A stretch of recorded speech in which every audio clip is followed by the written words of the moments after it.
Our ninth lecture is on Catholic social teaching and bioethics, or the culture of life versus the culture of death. In our study of social justice, we saw that it is the virtue which directs all the other virtues to the attainment of the common good. Since one of the fundamental elements of the common good is the protection of life, the work for social justice must include efforts to protect life and to promote a culture of life. Catholic social thought has not always recognized that abortion and euthanasia, for example, must be included in the discipline.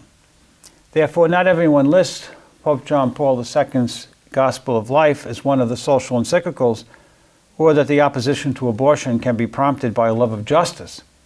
But things are beginning to change. For example, in their 34th General Congregation, the Society of Jesus, known popularly as the Jesuits, affirmed that the Jesuit mission to promote justice must include the life questions. Quote, "Human life, a gift of God, has to be respected from its beginning to its natural end. Yet we are increasingly being faced with a culture of death which encourages abortion, suicide, and euthanasia, war, terrorism, violence, and capital punishment as ways of resolving issues. The consumption of drugs, turning away from the human drama of hunger, AIDS, and poverty. We need to encourage a culture of life," end quotation from the Jesuit statement. This statement, of course, reaffirms the teaching of John Paul II in the Gospel of Life on the importance of promoting a culture of life. The Jesuit statement could eventually be very helpful, since many Catholic advocates of social justice don't usually include opposition to abortion and euthanasia on their agenda. When prominent members of the Catholic Church, known for their advocacy of social justice as the Jesuits are known, making a point of including the life questions under the rubric of justice, you know that an important corner has been turned. It is not just abortion, euthanasia, the death penalty, war, terrorism, health questions that fall under the rubric of Catholic social thought, but things like cloning, organ donation, and genetic engineering. In order to offer support for this contention, I will briefly review parts of John Paul II's Gospel of Life and Leon Kass's Life, Liberty, and the Defense of Dignity Challenges for Bioethics. First, a brief statement on the law of the land with respect to abortion. Roe v. Wade established abortion on demand as the law of the land. One reading of the Supreme Court's case is that states might impose limitations on access to abortion in the third trimester. Indeed, the court says that the state may prohibit abortion during the 7th, 8th, and 9th months unless the life or the health of the mother is at stake. But the court defined health so broadly to include emotional well-being that, in fact, there is a right to abortion for the whole 9 months of pregnancy. Now, supporting the right to abortion is seen by many as essential to human dignity. In the words of Professor Gilbert Meilander, abortion has embedded in our public morality the priority of choice.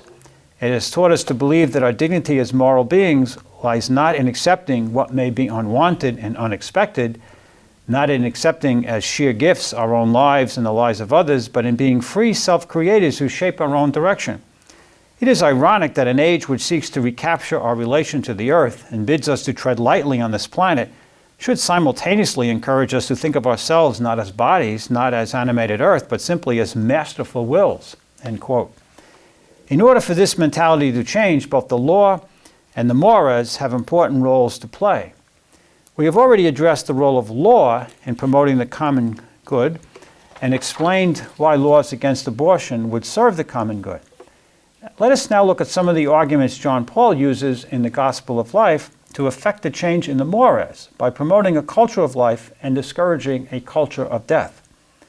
A review of the Pope's arguments should clearly reveal why the life questions and bioethics are a concern of Catholic social teaching. The Pope begins by describing the problem. An extraordinary increase and gravity of threats to the life of individuals and peoples, especially where life is weak and defenseless. And then he says, a new cultural climate is developing. Broad sections of public opinion justify certain crimes against life in the name of the rights of individual freedom. Consequently, people want the state to allow such things as abortion and euthanasia.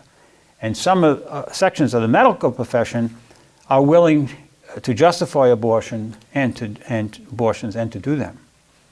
Now, what is the Pope's purpose in writing this encyclical? He says, to convince Catholics and all people of goodwill that life is a great good, to inspire the establishment of a new culture of life for the building of an authentic civilization of truth and love, and to inspire support for the family so that it will remain a sanctuary of life. So much for his introduction. Now let's turn to chapter 1, entitled, The Voice of Your Brother's Blood Cries to Me from the Ground, Present-Day Threats to Human Life. Pope begins by telling the story of Cain's murder of Abel. And he says, that this murder violates the kinship of flesh and blood and the spiritual kinship uniting mankind in one family. Abortion and euthanasia frequently violate the kinship of flesh and blood between parents and children. Another aspect of Cain's murder is this, that it immediately follows the sin of Adam and Eve. John Paul's comment is that man's revolt against God in the earthly paradise is followed by the deadly combat of man against man. What is the significance of the Lord's question to Cain, what have you done? J.P. 2 says that reflection on this question could make us aware of the attacks against human life, their causes, and their consequences. Just as though the question that God asked Cain made him think, so the question when we read it today can maybe make us more aware of what we are doing when we practice euthanasia and abortion. Pope then gives some explanations for regarding the attacks against human life as rights, for the increasing pressure on the state to give legal recognition to these rights, and for carrying out these attacks within the family and the complicity of the family. I can't mention all the explanations that he gives, but I will focus on some of them.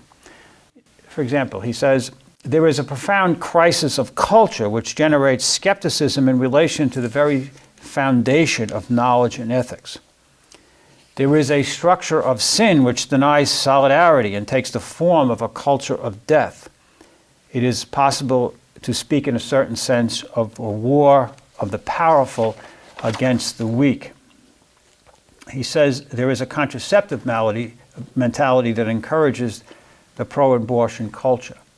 Why is that the case? Because people with a contraceptive mentality do not expect pregnancy to result, and therefore abortion becomes the backup contraceptive.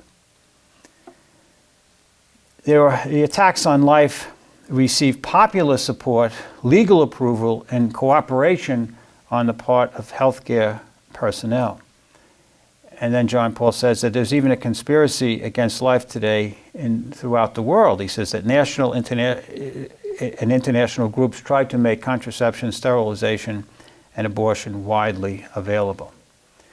Now, the human rights teachings that we have are really a two-edged sword. They both protect and attack life precisely in an age when the inviolable rights of the person are solemnly proclaimed, John Paul writes, and the value of life is publicly affirmed. The very right to life is being denied or trampled upon, especially in the more significant moments of existence, the moment of birth and the moment of death.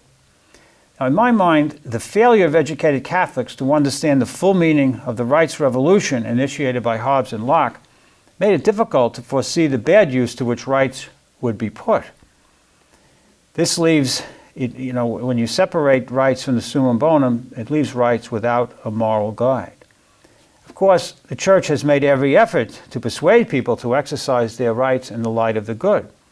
But it is hard for this teaching to be effective when the Hobbesian view permeates aspects of the culture. People now are also being killed in the name of dignity. Recall our discussion of dignity in the second lecture. Note the consequences when personal dignity is equated with the capacity for verbal and perceptible communication. In some contexts, the mention of the word dignity really means that someone is going to die. Another explanation John Paul gives is that freedom is understood with no connection to truth or solidarity. freedom becomes absolute autonomy and government becomes the tyrant state because it allows the strong to do away with the weak. And then he mentions the eclipse of the sense of God, which he says leads to a practical materialism which breeds individualism, utilitarianism, and hedonism. Having over being, suffering is rejected as an end to be avoided at all cost. The depersonalization of sexuality, the impoverishment of interpersonal relations, the confusion about good and evil.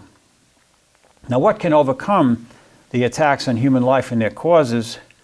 The Pope says, the blood of Christ reveals the depth of the Father's love and the good of human life, how precious man must be in the eyes of the Creator if he gains so great a Redeemer. He's quoting from the Easter Vigil.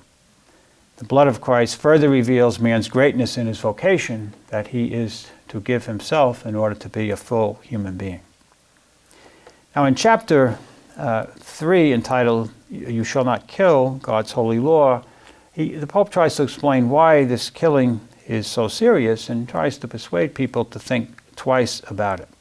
Begins by saying that man is made in God's image, and that the basis of a right to self-defense is really the good of life and the duty to love oneself. Self-defense really can be a duty.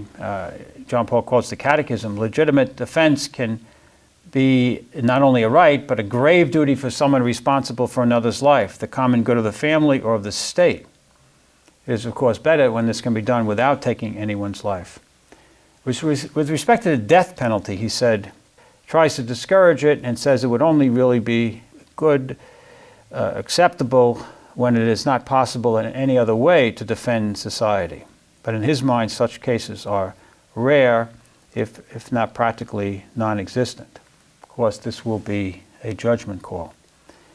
The Pope makes a formal statement prohibiting the killing of the innocent. I confirm that the direct and voluntary killing of an innocent human being is always gravely immoral. And the reason he gives he's a sacred tradition, a sacred scripture rather, tradition, the teaching of the magisterium, and reason itself. He quotes from the Declaration on Euthanasia put out by the Vatican in 1980. Nothing and no one can in any way permit the killing of an innocent human being, whether a fetus or an embryo, an infant or an adult, or an old person, or one suffering from an incurable disease, or a person who is dying.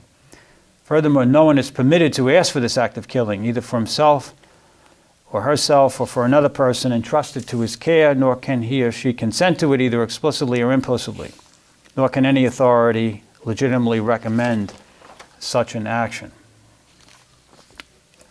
In addressing the subject of abortion, he says, he recognizes that it is widely accepted and that this indicates a dangerous crisis of the moral sense, which is being more and more incapable of distinguishing between good and evil. He says that abortion is murder, but he recognizes that people do it for health, to maintain a standard of living, and sometimes people believe that it's better if a child is not born into certain situations. And he understands the reasons that people give. He mentions those he thinks are responsible for abortion. He mentions relatives, friends, legislation, administrators of healthcare centers where abortions are performed, advocates of sexual permissiveness, disparagers of motherhood, and some international institutions, foundations, and associations. Regarding the justification of abortion, he says some people try to justify it by claiming that the result of conception, at least up to a certain number of days, cannot yet be considered a personal human life. His answer, well, science tells us that life begins with the fertilization of the ovum, granted that the presence of a spiritual soul cannot be ascertained by empirical data. He also mentions the experimentation on human embryos, which kills them, constitutes a crime against their dignity as human beings. Now, I think another way to see that Catholic social thought must address biomedical matters is to look at the work of one of the best and most prominent bioethicists in the country, Leon Kass. He is currently the chairman of the President's Council on Bioethics. His recently published book warns Americans and the rest of the world about the dangers of dehumanization posed by the contemporary biomedical project.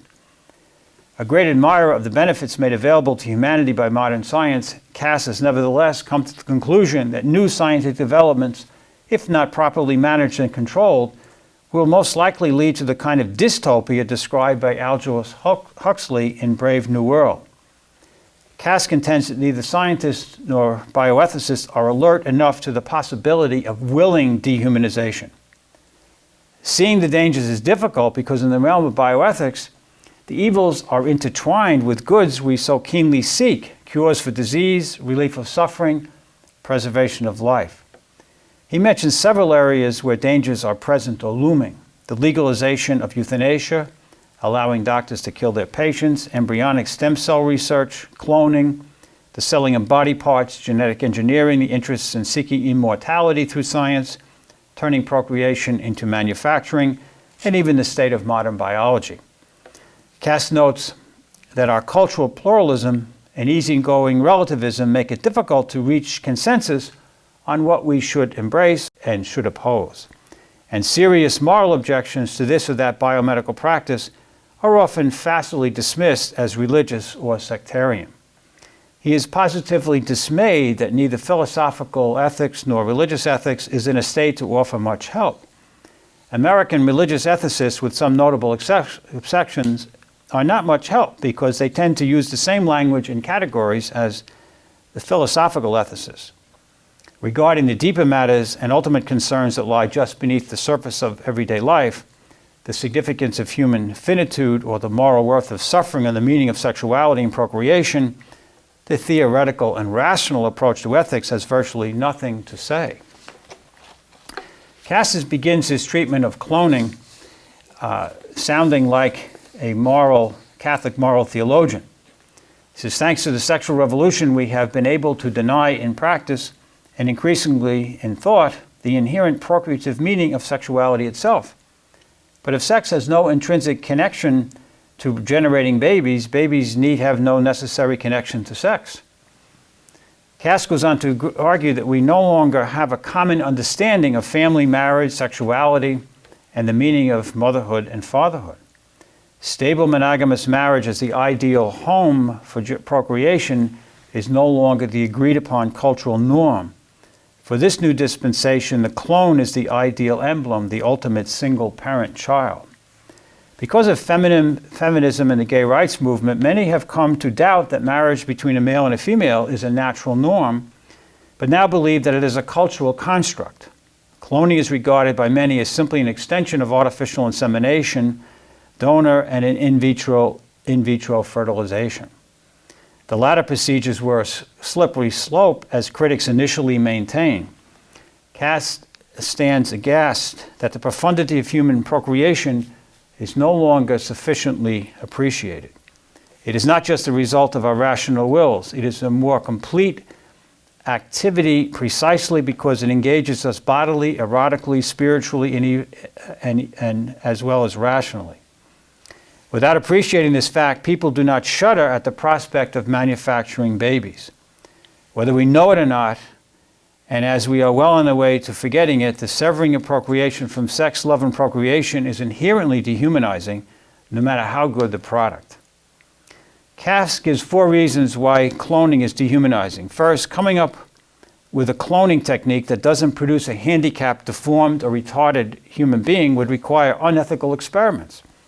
If only 3 to 4% of the attempts to clone animals succeeded, then it is likely that many, many children would be sacrificed for the sake of scientific progress. Cass concludes, we cannot ethically find out whether or not human cloning is feasible. Secondly, successful cloning would create serious issues of identity and individuality. For example, because his genotype has already existed, people will expect the cloned child to live his life like the original. Wouldn't there be a lot of pressure to turn out a certain way?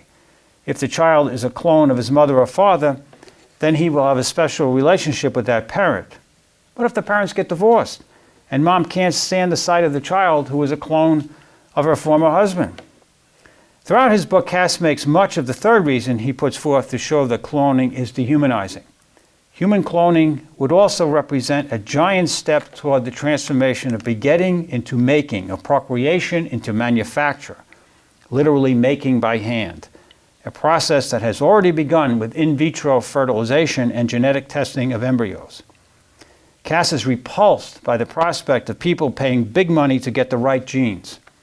The artificers will stand above the child they are planning to make. In human cloning, scientists and prospective parents adopt a technocratic attitude toward human children as their artifacts. Such an arrangement is profoundly dehumanizing, no matter how good the product. Cass' fourth argument against cloning is that it would enshrine and aggravate a profound misunderstanding of the meaning of having children and of the parent-child relationship. Cloning is inherently despotic, for it seeks to make one's own children after one's own image, or an image of one's choosing, and their future according to one's will. Cass notes that some parents already abuse their children by trying to live their lives through the successes of their children. Cloning will enable parents to behave even more tyrannically, but things won't be any better if their choice of genes doesn't work out as planned. Parents will have guilt feelings, and children will have grudges against their parents for their poor choice of genes. Parents who clone will have difficulty appreciating that their children aren't their possessions or their projects, but unique individuals who should have the freedom to make their way in the world. Their genetic distinctiveness and independence are the natural foreshadowing of the deep truth that they have their own, never-before enacted life to live. Now, with respect to organ donation, Cass worries that the way this practice is justified may eventually lead to the sale of body parts. Quote, "It looks as if to facilitate and justify the practice of organ donation, we have enshrined something like the notions of property rights and free contract in the body, notions that usually include the possibility of buying and selling. This is slippery business. Once the principle of private right and autonomy is taken as the standard, it will prove difficult, if not impossible, to hold the line between donation and sale." End quote. Throughout his book, Cass raises questions about the way rights and autonomy are understood these days. In this context, if rights entitle people to make a gift of their organs, they would also authorize selling them. Cass draws the logical conclusion that rights are used as a battering ram to destroy America's moral and religious traditions because they are often understood as having no intrinsic connection to the good. Now, Cass is able to make this kind of generalization because of his knowledge of political philosophy. He understands the history of rights talk from Hobbes and Locke to the present day. It becomes clear from reading his book that bioethicists need a knowledge of political philosophy to do their work. Now, with respect to genetic engineering, Cass sounds several warnings. Genetic engineering will first of all deliberately make changes that are transmissible into succeeding generations and may alter in advance future individuals through direct germline or embryo interventions. Second, genetic engineering may be able, through so-called genetic enhancement, to create new human capacities and new norms of health and fitness. Practitioners of prenatal diagnosis already tell prospective parents that they should abort if the unborn child has this or that genetic abnormality. In other words, some genetic defects make persons unworthy of life. Still, another difficulty posed by genetic technology will be the blunting of aspiration and achievement in those who believe that their genetic endowment has already determined their future. Well, these are just a few thoughts from Cass's book, Life, Liberty, and the Defense of Dignity. I would encourage everyone to follow Cass's chairmanship of the President's Council on bioethics. That commission has already published a book on cloning. The majority have come out against it, as Cass, but the minority have given arguments for it. That's available on the web, but it's also available in written form as well. But the committee continues to meet and will discuss other important biomedical subjects. But I hope from this review of John Paul's Evangelium Vitae and from this in the book by Cass that we are able to clearly see why these life questions really must be addressed by Catholic social teaching. If Cass is right that we are in danger of dehumanizing ourselves if we embrace cloning or genetic engineering, that should be sufficient to show that Catholic social teaching simply cannot leave these questions unaddressed. In our next lecture, we will turn to the just war theory, and we'll see what Catholic social thought really has to say to governments about the conduct of war.